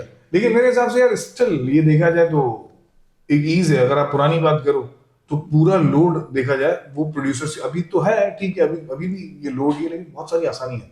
लेकिन सिनेमा, अगर आप अर्ली सिनेमा की बात करो, जब ओटीटी, यूट्यूब, फलाना ढिमाका कुछ भी नहीं था, आप 60-70s की बात, 60-70s की बात करो, तो अगर मैं एक इंडियन एग्जांपल ही ले लूं, मेरा नाम जोकर, क्योंकि बहुत पॉपुलर फिल्म, बहुत पॉपुलर फिल्म है और बहुत मशहूर इसकी ये राज कपूर की एग्जांपल है, राज कपूर की, कि 80s में मेरा नाम जोकर जो मूवी आई थी वो बहुत बुरी तरह फ्लॉप हुई थी इंडिया में, क्योंकि वो बेसिकली बनी थी 1 करोड़ के बजट पे, और उस टाइम 1 करोड़ का बजट एक काफी ह्यूज बजट था। बहुत बड़ा बजट था। तो उस टाइम वो फिल्म बनी थी 1 करोड़ के बजट में, और उसने सिर्फ जो उसकी नेट कलेक्शन थी वो थी 80 लाख रुपए। और उसमें कहा जाता है कि राज कपूर ने अपनी तमाम चीज़ें, समझ लो उसकी एक ड्रीम प्रोजेक्ट था जो उसने किया, तमाम अपनी इन्वेस्टमेंट इस प्रोजेक्ट पे लगाई थी, जो कि जिसने सिर्फ 80 लाख का नेट कलेक्शन किया। फिर ये फिल्म राज कपूर ने रशिया की एक डिस्ट्रीब्यूटर कंपनी को वहाँ पे सोल्ड आउट की, लेकिन इत्तेफाकन ये हुआ कि रशिया में इस फिल्म में 6.1 करोड़ का बजट किया, बट राज कपूर स्टिल कोई इसमें प्रॉफिट शेयरिंग का कोई कॉन्ट्रैक्ट नहीं था, या ना कोई इस टाइप का कोई एग्रीमेंट था कि प्रॉफिट शेयरिंग बेसिस के ऊपर रशिया जो है वो राज कपूर को इतने प्रॉफिट बेसिस के ऊपर इतनी अमाउंट पे करता। तो ये काफ़ी ज़्यादा फिल्में ऐसी रही हैं जो कि बेसिकली इनिशियली स्टेज पर फ्लॉप कंसिडर की गई, लेकिन after some period, after some decades उनको काफ़ी ज़्यादा हिट कंसिडर किया गया। बहुत टफ था सिनेमा का, अगर आप देखो ना, सिनेमा का भी वो सफर बहुत इजी है। मेरे ख्याल से नेटफ्लिक्स टाइप का ओटीटी प्लेटफॉर्म का इतनी स्ट्रगल नहीं लगी यार, लगी ठीक है, एक डिफरेंट थॉट था, एक न्यू अप्रोच बेसिकली रही है। हाँ, लेकिन अगर देखा जाए सिनेमा का स्टार्ट बहुत मुश्किल था। ये 90s में जो पहली फिल्म आपकी लॉन्च हुई, फिर साउंड फिल्म आई, देन कलर फिल्म आई, वो तो फिर हम अगर चले जाते हैं पूरे सिनेमा की हिस्ट्री पे चले जाते हैं ना, कि भाई पहली फिल्म कौन सी बनी, फिर उसके बाद आपका सिनेमा का बर्थ कब हुआ, फिर आपका साइलेंट एरा आया, फिर उसके अलावा नो साउंड एरा आया, फिर साउंड एरा आया, फिर कलर एरा आया। ये सारी बातें मैं इसलिए कह रहा हूँ कि एक जो प्रोड्यूसर होता है ना मूवी का, वो होता है उस फिल्म का बेसिकली एक प्रोड्यूसर, एक एंटरप्रेन्योर, वो एक रिस्क टेकर है। ऐसे ही कि भाई वो पैसा लगाता है, वो सोचता है किस पे लगाना है, किस पे नहीं लगाना। राज कपूर की जो तुमने एग्जांपल दी, उसने सब कुछ अपना इस फिल्म पे लगा दिया। अब मूवीज इस तरह बनती नहीं है, ये पैशन था प्योर, कि अपना सब कुछ बेच बाज के लगा देना एक फिल्म के ऊपर, ये प्योर पैशन था, आप नहीं लगा सकते इस तरह। आज का जो दौर में मैं नहीं ख्याल कोई इतना बड़ा रिस्क लेगा, नहीं ले सकता आज के दौर में। आप आज के दौर में देखो ऑप्शंस भी है ना, मार्केट से पैसे उठा लिए, इन्वेस्टर्स आपके पास खड़े हैं दरवाजे पे, नेटफ्लिक्स जैसे ऑप्शंस आ गए। अगर आप अच्छे हो तो आपके पास आज बहुत मौके हैं। वो जो दौर था, उस दौर में इतने मौके नहीं थे, तो मेरे हिसाब से सिनेमा की भी एक अपनी स्ट्रगल थी। नो डाउट रही है, एक पूरी सेंचुरी रही है, पूरी इतना बड़ा बिजनेस रहा है सिनेमा का, जो कि ओवर द सेंचुरी क्रॉस किया है जिसने।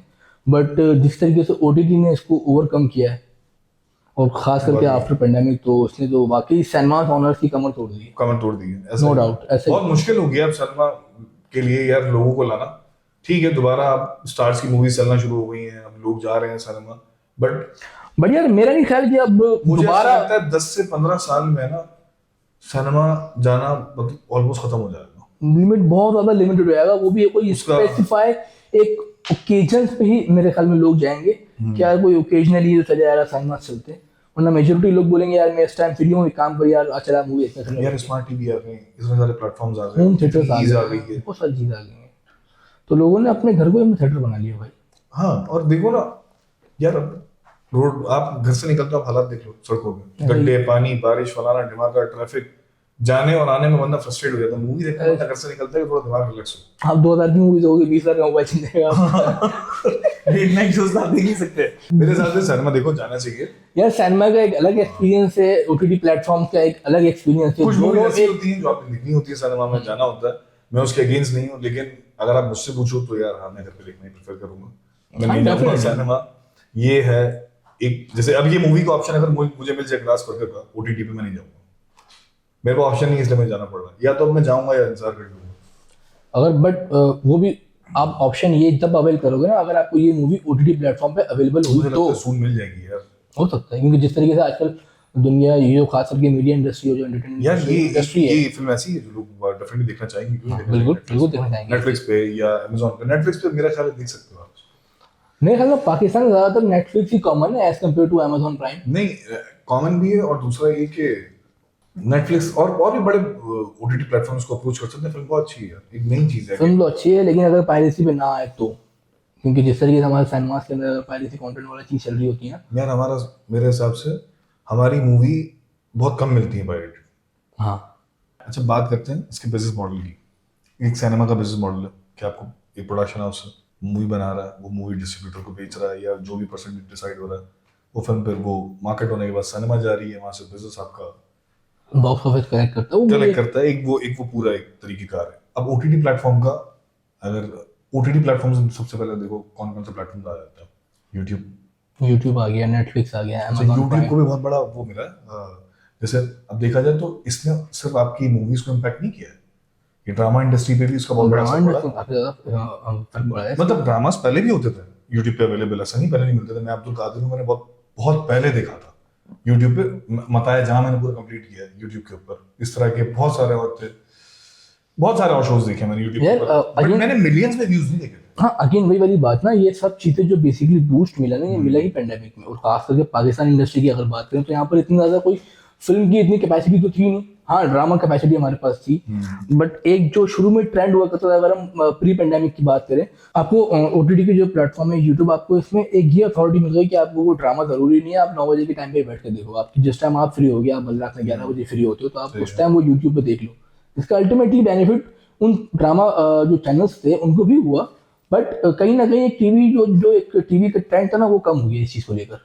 यार मेरे हिसाब से ना, ठीक है ये तुम्हारा पॉइंट बिल्कुल सही है, लेकिन मेरे हिसाब से ड्रामाज ना पहले भी आते थे यूट्यूब पे, और ये उन्हीं मतलब वही चैनल हम टीवी का है तो हम टीवी वाले ही डाल रहे हैं। नहीं आते तो थे, लेकिन इतनी लोगों में अवेयरनेस पता है क्यों नहीं? Awareness मैं नहीं थी। बताता हूँ। हर बंदे का है ना एक अपना, जैसे तुमने कहा 9 बजे लेडीज बैठ जाती थी टीवी के आगे, तो अब 9 बजे से 10 बजे तक हर बंदे का ना अपना एक पसंदीदा ड्रामा होता था। जैसे आपको पता होगा कि यार हम टीवी का फलाना ड्रामा 9 से 10 एक अब जैसे अब मेरे पास तुम की बात अगर तुम करते हो तो उस एयर का उस वक्त वो सबसे फेमस ड्रामा होगा, वो जिस भी चैनल पे आ रहा होगा ऐसे ही उस है। वक्त पे कोई बंदा कुछ और नहीं देख रहा होगा। नहीं देखता था। कोविड-19 के बाद क्या हुआ, एक तो आप जो 9 से 10 में देख रहे हो देखो, लेकिन अब वो बिजी नहीं है दिन। औरतों के पास ही बेतहाशा टाइम था, उन्होंने कंटेंट एक्सप्लोर किया दबा के, उन्होंने बहुत ड्रामास देखे हैं पुराने नए। अब औरतें एक वक्त में 4-4 ड्रामास वो फॉलो कर रही हैं, मुख्तलिफ 5-5। चैनल्स के। जो इंडिया के टाइम पे होता था कि 6:30 बजे से लेकर शुरू हो रही है कहानी तो 10-11 बजे जा रही है, 10-11 तक। अब वो क्या आप डिफरेंट चैनल्स को फॉलो कर सकते हो। अगेन अब वो अथॉरिटी उनके हाथ में आ गई पूरी यूट्यूब की वजह से। और एशिया के 2 बड़े चैनल्स में से पाकिस्तान के ARY और हम टीवी मेरा ख्याल है, जियो ARY और जियो, मतलब इसके ड्रामास ग्लोबली बहुत ज्यादा देखे जाते हैं, खास करके एशिया में। अच्छा इस केबल ऑपरेटर्स को बहुत फर्क पड़ा है क्योंकि अब यूट्यूब पे वो सारे ड्रामास अवेलेबल हैं, मतलब और सेम डे आ जाते हैं। लाइक आज ड्रामा लॉन्च हुआ है वो आज ही आ जाएगा, आपको दिनों वेट नहीं करना है, आपको बस कुछ घंटों की देर है। अब प्रॉपर अपलोडिंग्स हो रही हैं, अब जब व्यूज आ रहे हैं ना तो ये चैनल्स भी मेहनत कर रहे हैं, प्रॉपर थंबनेल्स आ रहे हैं, प्रॉपर व्यूज आ रहे हैं, प्रॉपर टीजर्स आ रहे हैं, ट्रेलर्स आ रहे हैं, मतलब एक प्रॉपर चीज इन लोगों तो ने ये बना के रखी प्रॉपर है। कैंपेन चल रही है अभी। कैंपेन तो नहीं कहूंगा, बट हाँ अब पब्लिश भी उसको तमीज से किया जा रहा है। कैंपेन तो डेफिनेटली हर उसकी चलती है, उसको मार्केट कैंपेन जो भी होती है उसकी बट इनिशियली इतनी नहीं चलती थी ना, जब ये केबल केबल का डिजिटल दौर की था। तरफ वो था ही नहीं ना, वो टीवी ड्रामा था। अब डिजिटली उसको आप वो ले रहे हो कि यार हाँ वो डिजिटली भी आप देख सकते हो, बट आज भी उसको हम टीवी ड्रामा ही कहते हैं ना, टेलीविजन हाँ टीवी ड्रामा कहते हैं, बट एक वक्त था ना कि जब आपको कोई केबल पे फिल्म देखनी होती थी तो आप वो भी एक टाइम था। हाँ, आप पहले उसको एक नंबर पे मैसेज करो, 10 रुपए 8 रुपए का इन मैसेज शॉर्ट, हाँ इन शॉर्ट ये ओटीटी से आपकी वो सारी वो स्ट्रगल खत्म हो गई ना। हाँ। अब सारा कंट्रोल आपके पास है, आपके पास सिर्फ सब्सक्रिप्शन आपने ले ली। अच्छा, इनका बिजनेस मॉडल भी अच्छा है। अब अगर आप यूट्यूब के बिजनेस मॉडल की बात करो, आपको क्या लगता है यूट्यूब कैसे अर्न करता है? एड्स के थ्रू अर्न करता है। उसके अलावा जो अगर आपको उसकी प्रीमियम मेंबरशिप लेते हो, आप वो यूट्यूब उसके जरिए अर्न कर रहा है। अब देखो बहुत सारे मॉडल, जैसे एक मॉडल है एड मॉडल जो लोगों को पता है, और एक है सब्सक्रिप्शन मॉडल। यूट्यूब आपको एड मॉडल भी दे रहा है, यूट्यूब आपको सब्सक्रिप्शन मॉडल भी दे रहा है। आपको पता है सबसे, अगर मैं बात करूं सबसे ज्यादा सक्सेसफुल या सबसे ज्यादा कमाने वाला मॉडल कौन सा? एड मॉडल मेरे एड ख्याल में। मॉडल। हालांकि इसका रेवेन्यू छोटा है अगर आप एवरेज उसको देखो कंज्यूमर को, बट इसका जो ओवरऑल वो है रेवेन्यू है तो रेवेन्यू है, मतलब बल्क ज्यादा ज्यादा बल्क में इसको व्यू की वॉच किया जाता है, ज्यादा बल्क में ऑडियंस को देख रही है, ये रेवेन्यू इससे कंपैरेटिवली बहुत ज्यादा है। आप फ्री टू वॉच है ना आपके लिए। फ्री टू वॉच है, लेकिन अब इसमें भी इसने एक सब्सक्रिप्शन मेरा ख्याल है तो बहुत पहले लॉन्च हो गई थी ये भी। यूट्यूब प्रीमियम, अगर आपको कोई चीज, कोई कंटेंट आपको विदाउट ऐड देखना तो देखना है। विदाउट ऐड देखना तो आप यूट्यूब प्रीमियम को सब्सक्राइब कर सकते अब हो। मैंने सुना नेटफ्लिक्स भी यही चीज सून हाँ लॉन्च करने वाला है कि वो अपने जो है वो एक तो फ्री टू वॉच। अच्छा, नेटफ्लिक्स की एक चीज मुझे बहुत पसंद है, ये टाइम के साथ बहुत स्पीड से पिवट करता है, ये अपने ऑप्शंस को बहुत स्पीड से चेंज करता है। जैसे इसकी हिस्ट्री पे आ जाओ, डीवीडीज को रेंट आउट किया, समझ आया गंदा बेकार है, ओटीटी में आया, अब वो वीडियो लाइब्रेरी बनने जा रहा है। ये आहिस्ता आहिस्ता अपने आप को ग्रूम करता गया। WWE 2025 में नेटफ्लिक्स पे होगी। ये भी एक अच्छा अपना स्टेप है नेटफ्लिक्स के लिए। देखो अब तक आप क्या देख रहे थे? अब तक आप देख रहे थे सीरीज, ठीक है, एक वक्त में रिकॉर्ड हुई, एक वक्त में रिलीज हुई, खत्म कहानी। ऐसे ही WWE एक साथ शूट नहीं होती है भाई, वो ऐसे ही। वीकली बेसिस पर रिलीज होती है, एपिसोड वाइज। Episode wise. अब अब आप उसको कह लो कि यार वीडियो प्लेटफॉर्म कह लो, जैसे यूट्यूब है, वीडियो लाइब्रेरी बहुत बड़ी उसकी। अब मेरा ख्याल है यहाँ पे जैसे आप डेली सोप्स या वीकली ड्रामा जैसे आप देख रहे हो, मेरे पास सुमो टाइप, मेरा ख्याल है नेटफ्लिक्स वहाँ भी आ रहा है। अब वो यूट्यूब का डायरेक्ट कंपैरेटर तो मैं नहीं कह सकता कि बनेगा नहीं बनेगा, मुझे नहीं आइडिया। नहीं, मेरा नहीं ख्याल वो यूट्यूब का डायरेक्ट कंपेटिटर बन सकता है, But अब वो क्योंकि देखो ना, यूट्यूब में ना आपके पास वीडियो, आप एक वीडियो भले चाहे आज देखो या आज से 10 साल बाद देखो, वो आपको वीडियो यूट्यूब पे मिलेगी। आप आज की वीडियो देखो या 10 साल पुरानी वीडियो देखो, आपको यूट्यूब पे मिल जाएगी। बट नेटफ्लिक्स के पास ये एक ऑप्शन है, वो अपने जो कंटेंट है वो रिमूव कर देता है। ये जैसे उनका एक ऑप्शन होता है ना कि एंड सून करके, वो रिमूव नहीं करता। देखो उसका कॉन्ट्रैक्ट होता है ना वो मूवी के साथ, कि एक टाइम स्पेसिफिक ड्यूरेशन के लिए होता है। स्पेसिफिक ड्यूरेशन 3 साल 5 साल 1 साल 6 महीने जो भी होता है, वो कॉन्ट्रैक्ट होता है उसका। तो डेफिनेटली वो मूवी वहां से रिमूव हो जाती है, क्योंकि उसके बाद आप उसको प्ले नहीं कर सकते। अब मेरा मुझे लगता है नेटफ्लिक्स के प्लान्स अब डिफरेंट है। वो एड मॉडल क्यों ला रहा है? वो एड मॉडल इसलिए ला रहा है कि एक तो सब्सक्रिप्शन मॉडल तो आपके पास है, अब फ्री एड मॉडल से क्या होगा? देखो WWE का यहाँ लॉन्च होगा। अच्छा, एशिया में मेरा ख्याल सबसे बड़ी ड्रामा इंडस्ट्री हमारी है, तो आप WWE वाली चीज का मुझे ऐसा लगता है कि बहुत सारी ऐसे ड्रामास लॉन्च हो सकते हैं जो वीकली रिलीज हो रहे हैं इस तरीके से हो सकते हैं। तो मेरे हिसाब से एड प्लेटफॉर्म भी वैसे ही बनेगा कि अच्छा यार फ्री लाइब्रेरी होगी सबके लिए। जैसे तुम WWE अगर वीकली देखते हो तो तुम्हारे लिए वहां का एक्सेस फ्री हो गया। अब तुमने अपनी रेसलिंग देखनी देखो, लेकिन तुमने उसके साथ एड्स देखने हैं। अगर तुमने नहीं देखना सब्सक्रिप्शन ले लो। सब्सक्रिप्शन डेफिनेटली वो यूट्यूब वाला एल्गोरिथम, यूट्यूब वाला पूरा एल्गोरिथम होगा, और मेरे हिसाब से ये अच्छा भी होगा कि फिर मेरे हिसाब से डायरेक्ट कंपटीशन है यूट्यूब के साथ, डायरेक्टली यूट्यूब से है। बट अगेन यूट्यूब को बीट करना इतना आसान यूट्यूब नहीं के होगा। प्लान्स भी डिफरेंट है। हाँ बिल्कुल, उसका प्लान, उसके एल्गोरिथम कंप्लीटली मेरे डिफरेंट है। हिसाब से यूट्यूब का भी ऐसा ही कुछ प्लान है कि वो मूवीज और अपनी कोई वेब सीरीज वगैरह टाइप की कोई चीज ले आए। हाँ हो सकता है इन फ्यूचर। बाकी अच्छा, अब अगर दूसरे प्लेटफॉर्म्स की बात करें, दूसरे बिजनेस मॉडल की बात करें, इसमें एक इंटरेस्टिंग बिजनेस मॉडल ये भी होता है, एक अगर आपका सब्सक्रिप्शन बेस आ गया, एक आपका आ गया एड्स के थ्रू जो रेवेन्यू जनरेट होता है, तो तीसरा होता है वीडियो ऑन डिमांड। और वो मैं थोड़ा तुम्हें एक्सप्लेन करता हूँ क्या होता है, मैं एक एग्जांपल दूंगा तुम्हें समझ आ जाएगा। और चौथा इसका मिक्स होता है, जैसे कि अब एड रेवेन्यू मॉडल एक है और एक सब्सक्रिप्शन मॉडल है, तो इन दोनों को कंबाइन करके एक बन गया यूट्यूब का बिजनेस मॉडल। सब्सक्रिप्शन भी है, ऐड भी है।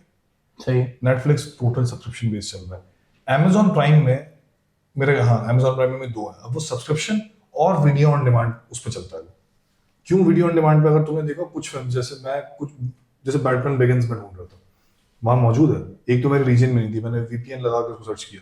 जब सर्च किया तो वो कुछ मूवीज अमेजॉन प्राइम पे ऐसी जो आपको पेड लेनी पड़ती है, कि आपने वो मूवी खरीद के ही डाउनलोड करनी है, वो ऐसे अवेलेबल नहीं है। जो कि मुझे ऐसा लगा कि यार एक ओटीटी प्लेटफॉर्म के पर्सपेक्टिव से मुझे थोड़ा अजीब लगा। फिर जब मैंने थोड़ी और रिसर्च की तो मुझे पता चला जेफ बेजोस का एक वो कहना है कि उसने ये प्रॉफिट के पर्सपेक्टिव से तो उसको बनाया हाँ, ये बेसिकली उसके कि जो उसका जो बिजनेस है ये उसके जैसे कि पूरे इकोसिस्टम का एक पार्ट है बस। एक पार्ट है इसका। तो इसको मेरा ख्याल है कंक्लूड करते हैं। अच्छा, मेरा ख्याल है अब सिनेमा इंटरटेनमेंट इंडस्ट्री है ना, कंप्लीटली दो हिस्सों में डिवाइड हो गई है। आधे लोग सिनेमा जाना चाहते हैं, आधे लोग, मेरे ख्याल आधे ज्यादा लोग घर पे बैठ के मूवी देखना चाहते हैं। एक मेच्योरिटी। अब वो मेरा ख्याल है इंटरटेनमेंट की कैटेगरी इस तरह हो गई कि अच्छा स्टार्स हैं तो वो सिनेमा, और ओटीटी प्लेटफॉर्म ज्यादा है ना, वो हो गया उनके लिए अच्छे कंटेंट के लिए। छोटे कंटेंट, छोटे फिल्म मेकर्स को बहुत अच्छा मौका मिला, अच्छी फिल्म को मौका मिला इन शॉर्ट, मेरे हिसाब से। बट यार बात वही है ना कि जो बड़े स्टार्स के अगर लोग फिल्म देखने के लिए सिनेमा जाएंगे तो वो बड़े स्टार्स भी हमारे पास लिमिटेड ही रह गए हैं, और उनका भी जो टाइम पीरियड बचता है वो लिमिटेड टाइम पीरियड ही बचता है। आप खासकर अगर बॉलीवुड में देखते हो तो आप खान के एरा को पकड़ लो, ये तीनों ऑलमोस्ट 60 की बिल्कुल समझ लो एक कदम पीछे हैं 60 से। ठीक है, अगर मैं बात कहता हूँ कि यार सिनेमा के पास मेरे ख्याल में 12 से 15 साल अगर बचे, तो 12 से 15 साल बाद सलमान खान, आमिर खान, शाहरुख खान ये सब 75 साल के होंगे भाई। नहीं देखो, इस तरह तो है ना, पीछे और बहुत सारे एक्टर्स हैं, जैसे रणबीर कपूर का आपने इस साल देखा। तो मैं ये नहीं कह रहा कि इनकी कोई जगह ले सकता है, लेकिन लोग जगह बना लेते हैं। और दूसरा देखो, आज भी ऐसी मास ऑडियंस है, मैं अब सिर्फ इंडियन पर्सपेक्टिव से बात कर रहा हूँ, पाकिस्तानी, क्योंकि हमारे पास इतने छोटे सिनेमा शायद एक ही बॉम्बिनो, अब वो है भी या नहीं मुझे भी नहीं पता। बम्बिनो और कैप्री एक दो अब वो है ना मराठा मंदिर, जिस सिनेमा की मैंने बात की थी इससे पहले, उसका सीन ये है कि वो बहुत सस्ता टिकट होता है। वो एक लोअर मिडिल क्लास जो तबका है ना उसके लिए अफोर्डेबल है, या शायद उससे भी नीचे जो है बिल्कुल लोअर मिडिल भी कंसीडर नहीं होगा बेसिकली, बिल्कुल लोअर। हाँ, कि उसके लिए वो इजी है कि अफोर्ड करना। वो एंटरटेनमेंट है ना उनके लिए, उनको वो सीटी मारना, ताली मारना, अच्छा वो स्लो मोशन में एंट्री हो रही है, वो किक मार रहा है तो बंदा उड़ रहा है। तो मेरा ख्याल है यार सिनेमा जाना जिन लोगों, और उसके अलावा भी अच्छा कंटेंट देखने की कुछ जैसे मार्वल मूवीज आती हैं, तो लोगों को वो देखना है, वो एक्सपीरियंस लेना है सिनेमा का। वो एक्सपीरियंस घर पे नहीं मिल सकता। हॉरर मूवीज देखनी है, हॉरर मूवीज आप घर पे देख लो, कुछ मूवीज नहीं मजा आएगा। हाँ, नहीं मजा आएगा ऐसे ही। तो सिनेमा, ओटीटी सिनेमा ये कभी जगह नहीं ले सकता। हाँ, इससे फर्क पड़ा है सिनेमा को, लेकिन इससे सिनेमा को थोड़ा सा ना, देखो सिनेमा भी अब देखा जाए तो सिनेमा ओनर्स क्या कर रहे थे, वो छोटी फिल्म्स को उतार देते थे, अच्छे कंटेंट को उतारते थे, बड़ी फिल्म्स को। अब ओटीटी के आने के बाद अपॉर्चुनिटी सबके लिए हो गई है, एक फेयर अपॉर्चुनिटी मिली है। अब बेसिकली अब जो माहौल है ना, कंटेंट क्रिएटर की जीत है, अब उसके बाद एक्सक्यूज नहीं है। ऐसे ही भाई तू फिल्म बना के सिनेमा लॉन्च कर दे, नहीं है पैसे, नहीं जा सकता, ठीक है भाई ओटीटी पे आ जा। ओटीटी वाले तेरे तुझे एक्सेप्ट नहीं कर रहे, ठीक है भाई वीडियो बना के यूट्यूब पर डाल दे। अब आपके पास बहुत ऑप्शंस हैं, आपके पास टैलेंट है, आप प्रूफ कर दो। अब एक्सक्यूज नहीं है कि जी यार मैंने ये इसलिए नहीं करना कि मैं तो भाई लॉबी का हिस्सा नहीं बन सका, तो मैं ये नहीं कर सका। टैलेंट है, आ जाओ भाई। बहुत दौर फास्ट हो चुका है, और ओटीटी प्लेटफॉर्म, एक प्रेडिक्शन तुम्हारी सही है, 10-15 साल में हो सकता है कि सिनेमा को और फर्क पड़ना शुरू हो जाए। क्यों? क्योंकि मैं एक जगह, मेरा ख्याल है इंडियन आर्टिकल ही था, या पता नहीं, मैं उसको सर्च करके इसी वीडियो में लगा दूंगा, बट सीन ये था कि उस रिसर्च के मुताबिक हर साल 20% ये ग्रो कर रहा है ओटीटी प्लेटफॉर्म। तो इसका मतलब ये है कि हर साल अगर ओटीटी प्लेटफॉर्म 20% ग्रो कर रहा है तो डेफिनेटली 20 नहीं तो 10% जो सिनेमाज है वो डेफिसिट पे जा रहा है। यार इसको अगर आप ऐसे देखो कि लोग कंटेंट कंज्यूम करना ज्यादा शुरू कर रहे हैं। हाँ, पहले लोग इतनी मूवीज नहीं देखते थे, पहले इतना ऑप्शन नहीं था लोगों के पास, अब है और लोग उसको अवेल भी कर रहे हैं। हाँ डेफिनेटली ऐसा ही है। तो मेरे हिसाब से ये एक, इसको अपॉर्चुनिटी की तरह लो, या इसको थ्रेट ले लो आप, जो भी चीज़। थ्रेट तो नहीं, सिनेमा के लिए मेरे ख्याल में थोड़ा बहुत थ्रेट रहेगा ये, क्योंकि वो है ना कि उसमें जो सिनेमा के अंदर था एक शुरू में ट्रेंड की फिल्म बड़ी हो या छोटी हो जाएगा, पाकिस्तान बहुत में ज्यादा होगा। क्योंकि अब देखो एक बात ये भी है जिसको मैं इसको कंक्लूजन में लूंगा कि यार कंटेंट पे काम करना पड़ेगा। डेफिनेटली हमें कंटेंट को काफ़ी ज़्यादा फोकस करना पड़ेगा, और एज कम्पेयर टू अदर चीज़ें। अब और हमें अपने न्यू फेसेस को भी ज़्यादा से ज़्यादा चांस देने की और content जरूरत है पाकिस्तान में, ऐसा नो डाउट, बिल्कुल है, ऐसी लेकिन बात फिर उस कंटेंट पे पैसे नहीं लग रहे। बिल्कुल ऐसी है। अब अगर आप सोचो कि कोई भी बड़ी फिल्म, मैं नाम नहीं लूंगा, जो भी हाईएस्ट ग्रॉसिंग मूवी है इस वक्त की, या सेकंड हाईएस्ट या थर्ड हाईएस्ट, अब उसका बजट अगर उम्र यार को मिल जाता, डेफिनेटली वो क्या से क्या बचती अगर उसका तो इस बजट तरीके क्लास से- वर्कर को मिलता, तो और वो फिल्म और मजीद माशाल्लाह हमारे बेहतर डायरेक्टर प्रोड्यूसर्स को कंटेंट समझ आता है। डेफिनेटली 8 आता। साल जब तो बाद बड़ी स्क्रीन से छोटी स्क्रीन पे आ जाना, वजह है comeback ना, करना, उसकी भी एक वजह है ना, कंटेंट है, राइटर वजह है है ना, पीछे, तो क्यों गए, कंटेंट। क्यों गए, कंटेंट था ना। तो मेरा ये कहना है कि कंटेंट की तमीज है, हमें हमें पता है कि छोटे बड़े पर्दे पे क्या चलता है, हम कमबैक कर रहे हैं, अपनी इमेज का ख्याल रख रहे हैं, स्क्रिप्ट्स देख रहे हैं, तो ये वाला ठीक है, चलो उसकी मर्जी है, उस आर्टिस्ट ने डेफिनेटली कुछ देखा होगा, या वो मार्केट को मुझसे ज्यादा समझता है, उसको पता है ऑडियंस क्या देखना चाहती है। बट मेरे हिसाब से थोड़ा सा कंटेंट पर्सपेक्टिव से भी फिल्म, अगर इस स्क्रिप्ट के लिए आप फिल्म छोड़ के फिल्म छोड़ के ड्रामा में आ सकते हो, तो क्या इस तरह की स्क्रिप्ट्स फिल्म्स में जा सकती हैं? बिल्कुल जा सकती डेफिनेटली जा सकती हैं, क्यों नहीं जा सकती। आपके जो यही कंटेंट राइटर है, आप फिर भी उनकी मेरा ड्रामा ख्याल लिखवा रहे हो, तो मेरा फिल्म ख्याल हम नहीं है। सपोर्ट करेंगे और करना भी चाहिए अपनी इंडस्ट्री को। लेकिन यार सिर्फ हम सपोर्ट नहीं करेंगे, सपोर्ट करने के साथ साथ जो चीज़ फेयर होगी उसके बाद भी करेंगे। और डेफिनेटली बीइंग अ पाकिस्तानी हम सबका फर्ज है कि हम अपनी खासकर अपनी इंडस्ट्री को सपोर्ट करें, और इंशाल्लाह कोशिश करेंगे जितना जितना ज़्यादा यार सपोर्ट मेरे कर ख्याल से सकते हैं। आवाम ने अभी तक सही तरह सपोर्ट नहीं किया। ठीक है, हमने बात बहुत की है, हमने एक्सक्यूज, हमने क्रिटिसाइज बहुत किया अपनी इंडस्ट्री को, लेकिन हम लोगों से ज्यादा सपोर्ट नहीं किया। अब देखो ना, एक अच्छी फिल्म आई ग्लास वर्कर बिल्कुल है। ना, आपने देखी बट ना, मैंने इंशाल्लाह देखी है। हम लोग कोशिश करेंगे कि हम लोग इसी वीक इस फिल्म इसी को वीक देखें। देखनी चाहिए, और मेरे ख्याल से अगला एपिसोड इस पे कवर होना चाहिए, क्योंकि Definitely. अगर आप अगर आप दुनिया जाने कंटेंट के ऊपर रिव्यू दे रहे हो, और आपके अपने, इतना अच्छा कंटेंट है पाकिस्तान का फर्स्ट तो ये हैंड, हम लोग भी इसमें शामिल होते हैं। हमारी भी इसमें थोड़ी बहुत नेग्लिजेंसी है, बट इंशाल्लाह कोशिश करेंगे कि इस चीज़ को हम जितना जल्दी हो सके इसको कवर करें। तो इसके साथ मेरा ख्याल है इसी का इसको रैप अप करते हैं। बहुत ज़्यादा टाइम, 1:30 बज गया रात को, बहुत टाइम हो गया। अभी जाना है, सो ऑफिस में। ठीक है। चलो अब मिलते हैं नेक्स्ट वीडियो में, तब तक के लिए